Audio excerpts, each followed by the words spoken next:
লড়াকু তৌহিদ হৃদয়। ছবিতে দেখছেন সে শুয়ে আছে। এভাবে লাস্টের কয়েকটি রান নিয়েছেন তিনি এবং দলকে ২২৮ রানের একটি গুরুত্বপূর্ণ পুঁজি এনে দেন। সে অনূর্ধ্ব বিশ্বকাপ জয়ী, সে জানে কিভাবে লড়াই করতে হয়। নিজের জীবনের ওয়ানডে ক্যারিয়ার প্রথম সেঞ্চুরি করেই বাজিমাত করে দিলেন। বিশ্ব দেখল হৃদয় জয় করা ইনিংস। ৩৫ রানে ৫ উইকেট পড়ে গিয়েছিল বাংলাদেশের। সেখান থেকে জাকের আলীকে নিয়ে সে একটি দুর্দান্ত ইনিংস খেলেন। হৃদয় আজকে বাংলাদেশের সম্মানও বাঁচিয়েছেন। মুশফিক শান্ত সৌম্য ০ রানে ফিরে যান। তামিম ২৫ রান করেন, মিরাজ ৫ রান করেন। তখন ছিল ৩৫ রানে ৫ উইকেট। জাকের আলীর সাথে বাংলাদেশের হয়ে সর্বোচ্চ পার্টনারশিপ করেন ৬ষ্ঠ উইকেটে। জাকের আলী ৬৮ রান করে আউট হয়ে যান।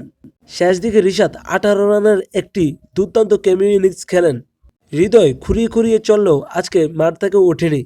দলকে সম্মানজনক একটি রান এনে দিয়ে তখনই মাঠ ছেড়েছেন। খেলাধুলার সকল তথ্য পেতে চ্যানেলটি সাবস্ক্রাইব করে পাশে দেখতে পারেন। চ্যানেলটি ঘুরে দেখুন, আশা করি আপনার ভালো লাগবে।